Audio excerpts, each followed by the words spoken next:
The Bhagavad Gita, a revered scripture within Hinduism.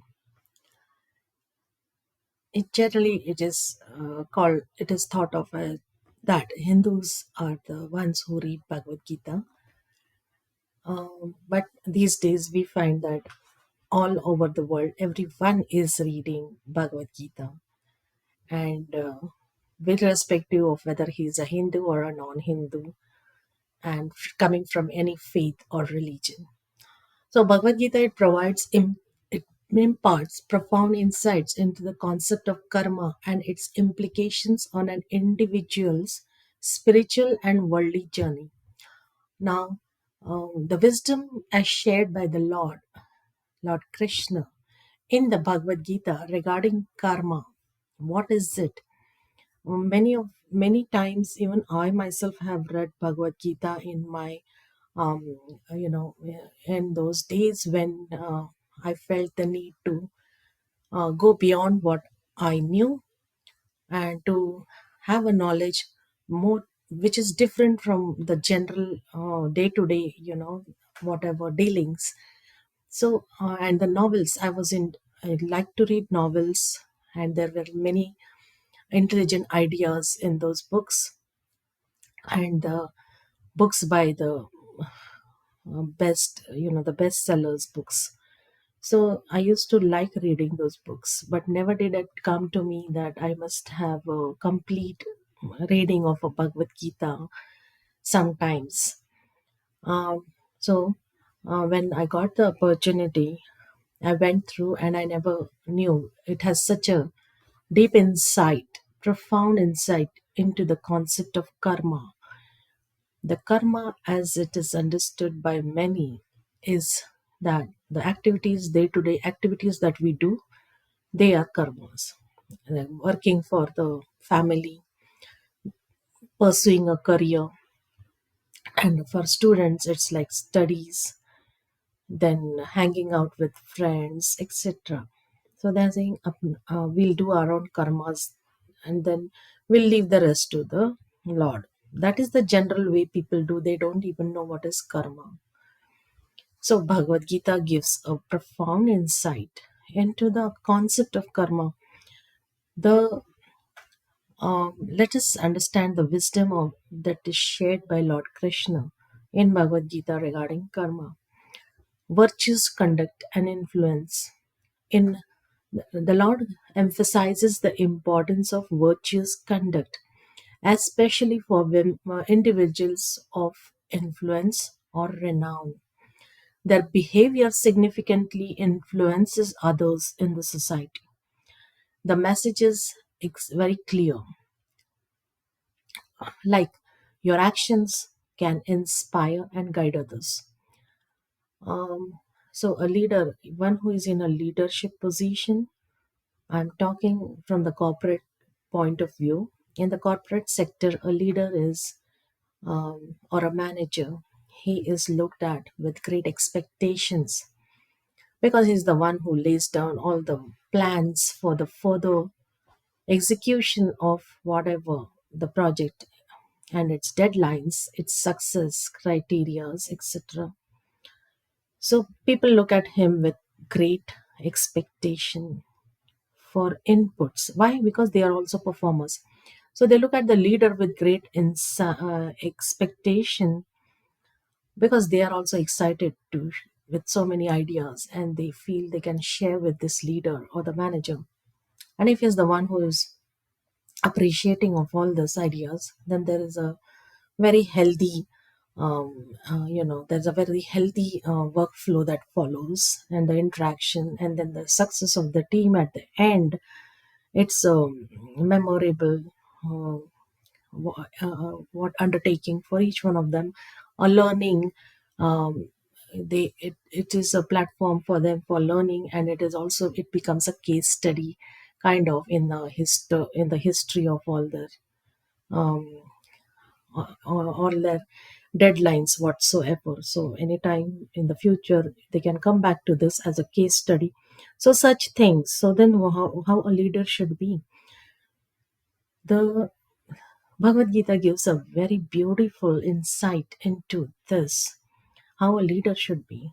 And it is very um, yeah, deeply linked with the concept of karma, because in being in a leader position, his ability to influence thousands, and if he is strong enough and having a great hold on the other part of the life, the essential of the life, the essentials of the life, which is a spirituality. So if the leader understands the concept of karma from the Bhagavad Gita perspective, 100%, as is told by Prabhupada in Bhagavad Gita as it is, then what to speak of his activities there and the team following him for inputs every now and then. So it becomes such a healthy workflow, work place, and in a subtle way. No one knows what's going on, and but they know that the leader, he is a spiritual minded and etc etc. So virtues, conduct, and influence. So Bhagavad Gita in Lord Krishna he emphasizes the importance of virtuous conduct. Your actions can inspire and guide others. So the leader has a great responsibility. Now, Lord, whenever Bhagavad Gita is mentioned, we never can forget Lord Krishna's beloved devotee. Whenever Bhagavad Gita is said, the Arjun comes before even Lord Krishna is thought of. Arjun's state of mind and the Lord's help to him in every walk of life. So, such a devotee, he remains detached from excessive desires. He harbors no hatred. He accepts both favorable and unfavorable outcomes with equanimity. Devotion to God is the core of their being, and earning them Lord Krishna's favor. Such a person is favored by the Lord Himself, who abides by the laws of karma. Now you will say Bhagavad Gita, and then are there any laws for karma? Yes. Karmani vadikaraste, ma phaleshu kadachan. You have the right over the karmas, but you do not have right over the fruits. What does that mean? The Lord is very mercifully giving this secret knowledge in Bhagavad Gita. No one ever knew Bhagavad Gita so deep as nowadays everybody is understanding it because of the Lord's extreme mercy by his pure devotee, Prabhupada.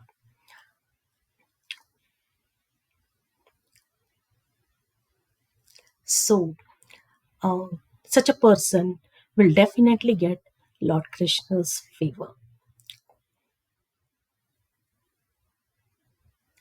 So, what is needed is to understand what is law of karma. Every now and then we say karma. We must do our karma.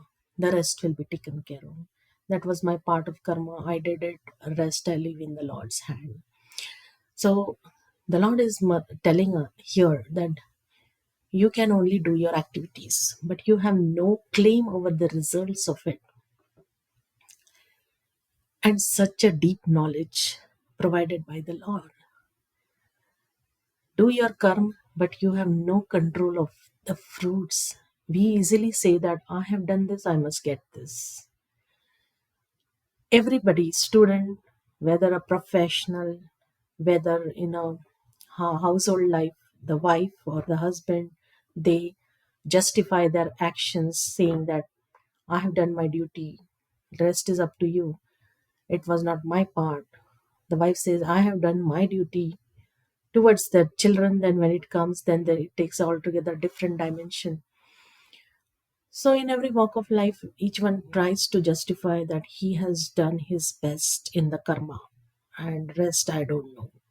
But when it comes to expecting results, then we bang our head. Oh, I did this so well, but why didn't it work out? And then law and the whole thing follows. Um, Expectation, frustration, or if things work out well, then greed, the desires, more desire to do more. And it is greed actually, and it is often unnoticed. It is so subtle.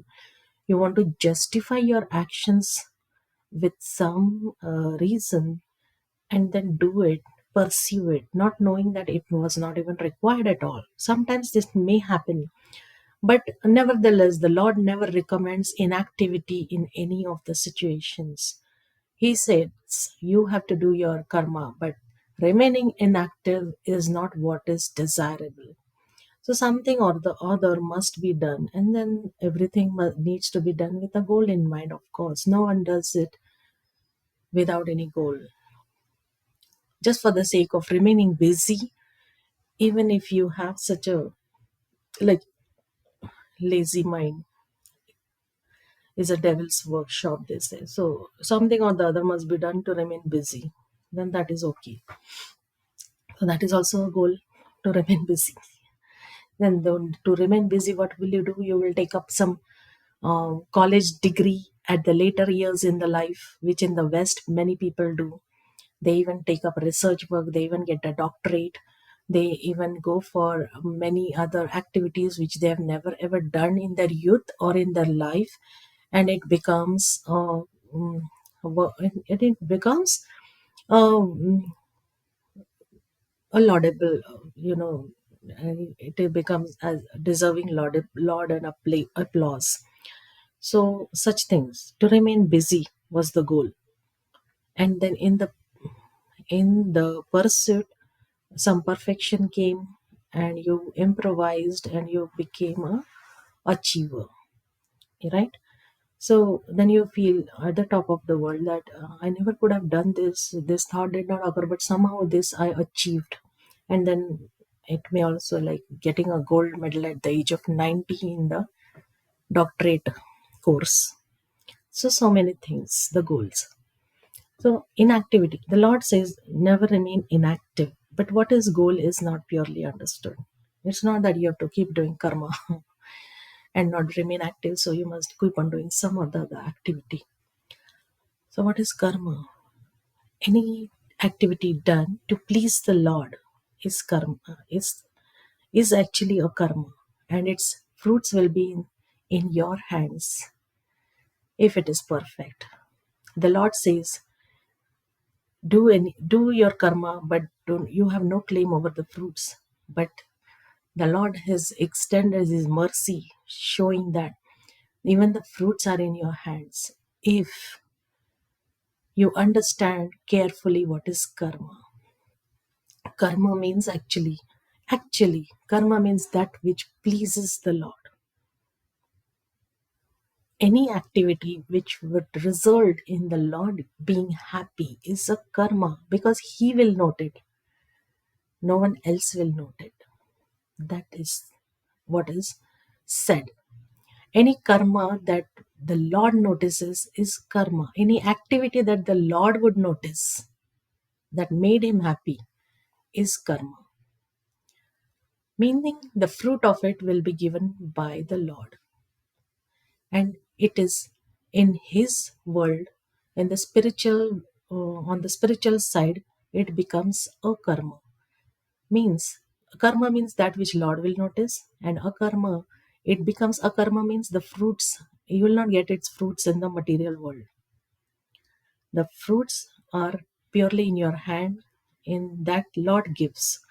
Now, not to get confused between this karma and akarma, but you have to know that the fruits are also in your hand when the karma is done for the sake of Lord.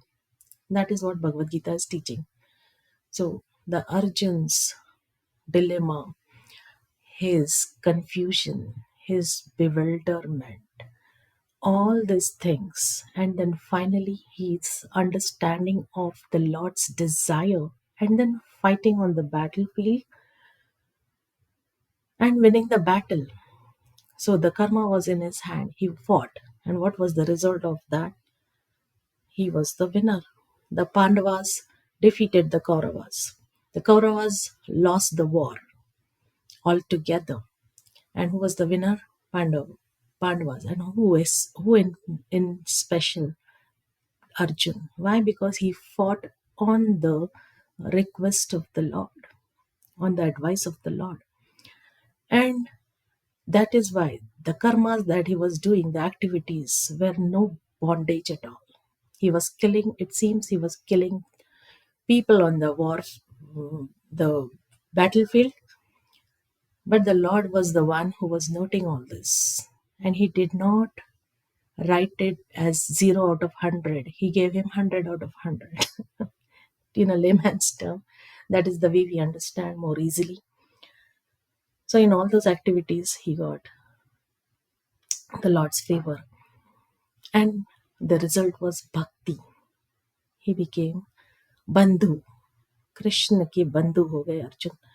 He became a friend of, the Lord became his friend and guided him. And our Lord is always a friend to every soul, but in particular, he became his guru.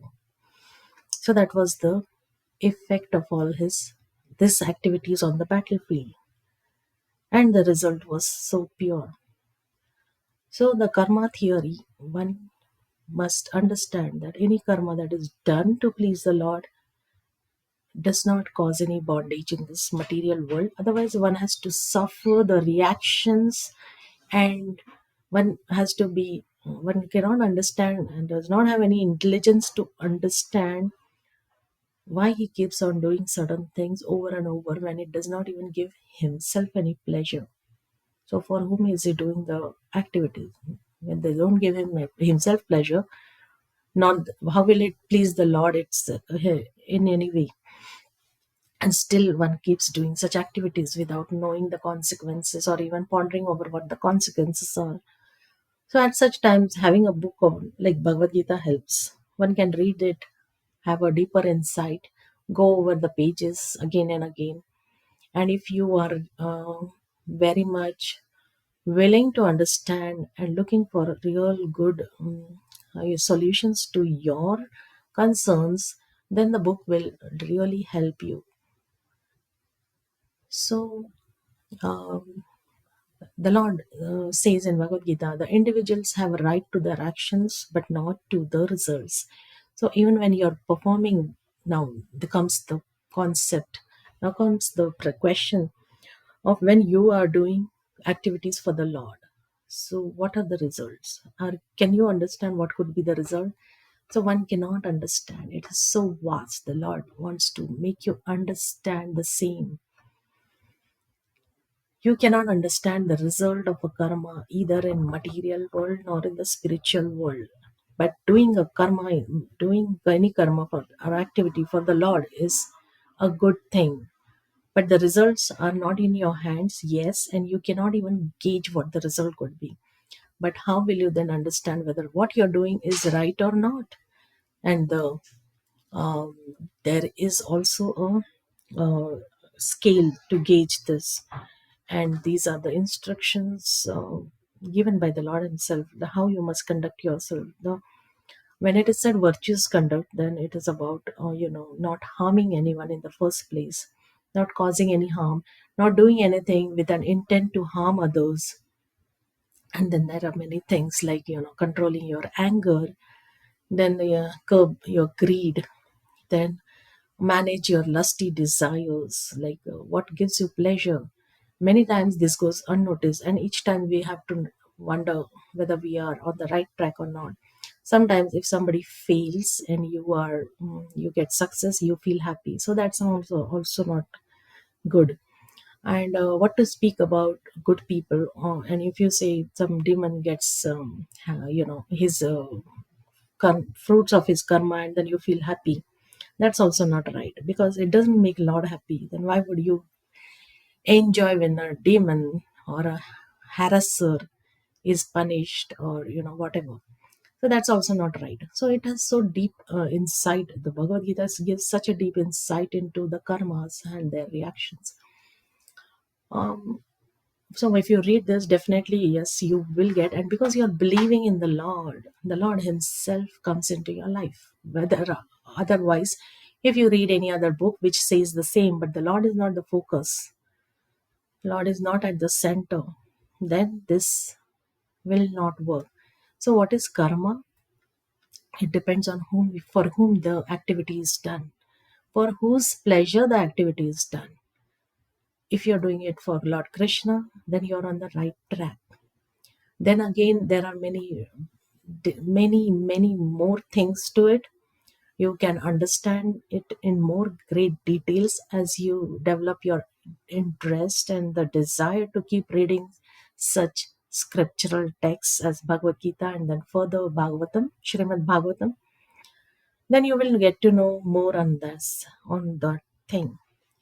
But to begin with, into day to day activities, one must keep his virtuous conduct. The morality is very important. The moral values really help a lot, it counts a lot, and they cannot be ignored. You cannot say that a person he is very good and he's immoral but he's very good. That does not help. You have to have a standard and you cannot deviate from that. Now, even now going further, the Lord has advised, even Bhagavad Gita only, you can get the message about the kind of food that one must take. And before taking food, you pray to the Lord to accept it or thank Him for giving you such a beautiful meal twice a day. And then you go ahead eating it for your nourishment. So, such things.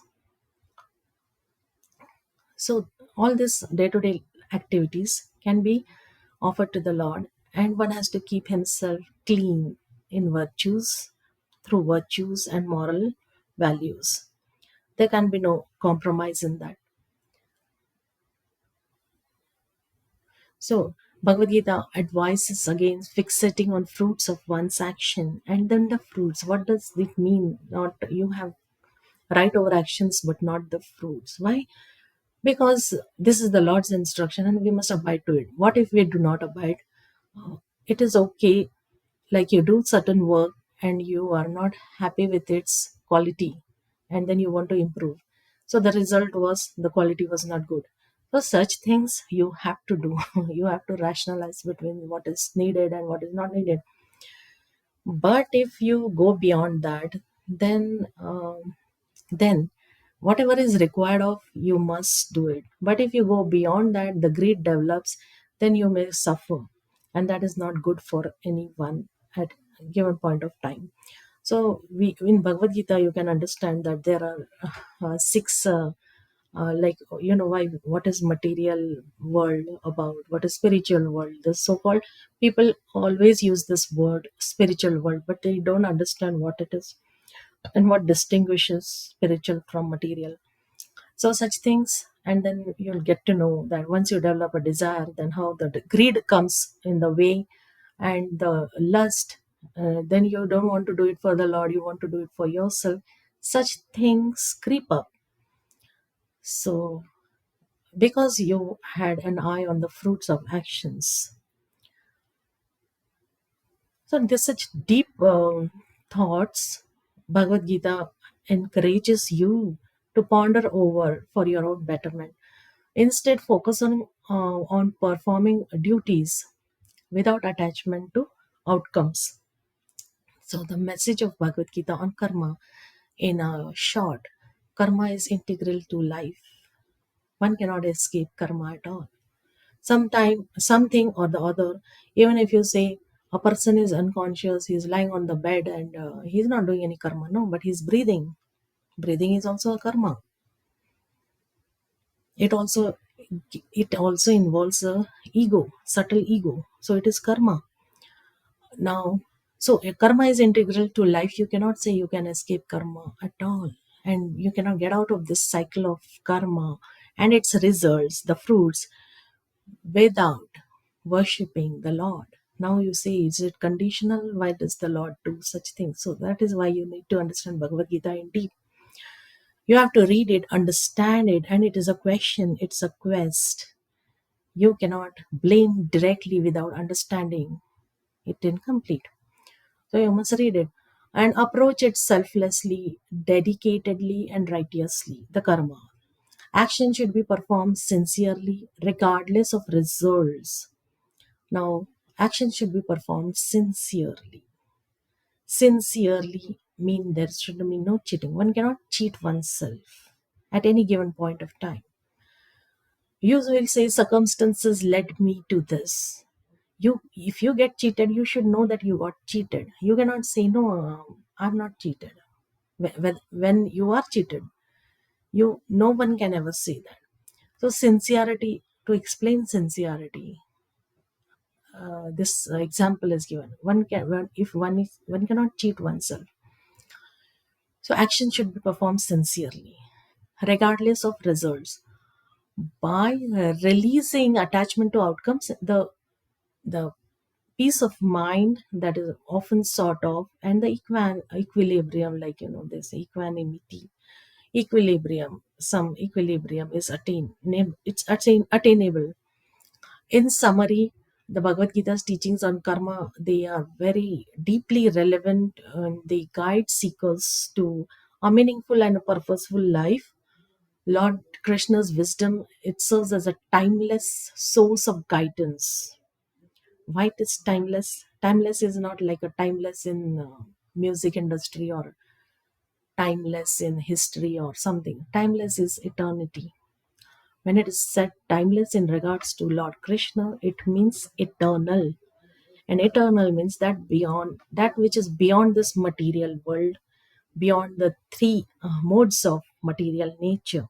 That is timeless when it is in connection with Lord Krishna. So, it Lord Krishna's wisdom, it serves as a timeless source of guidance and inspiration for all those who are on the spiritual or ethical journeys. I have seen many of the people in my professional career. I have seen that many people, they are so baffled. They take up high degrees, and they want to do something innovative, and for that they study hard, work hard. They even get success. They aim at all the higher things and innovations, inventions, so-called inventions, from the application point of view, and they are very much into that. So at one point of time, when they feel that exhausted with all the same routine activities of excellence, excellence has become like a pursuit for them, and in doing so they lose their peace of mind at all. They do not even get enough sleep to keep themselves composed for the next day's morning's work. And so how do they inspire themselves now? Because they have certain background, they are pursuing excellence, so then they are looking for something better, and then they come across Bhagavad Gita book, and they are like at complete peace instantly when they read the Lord's message. So what is it? Why is that? Because the Lord's mercy is into their heart through the book. So this corporate leaders also read secretly. They may be reading, they don't want to reveal it. Some people, corporate people on the high position, they read, but they do not want to show others. They feel that this is a sign of weakness, so they do not want to discuss that this is the source of my success, and this is how I maintain my energy. There are such people, but they are reading, they don't reveal it. But I feel that such people, if they tell to their team what is the source of their energy, then so many people will be saved. But there are many leaders who are also like that. So whatever, their mind should be cleansed, and that is the only hope. This point was not to be mentioned here, but I just wanted to tell that Bhagavad Gita is unlimited actually, and in Bhagavad Gita only there are all answers. So that was about the Bhagavad Gita perspective on the theory of karma. Thank you very much.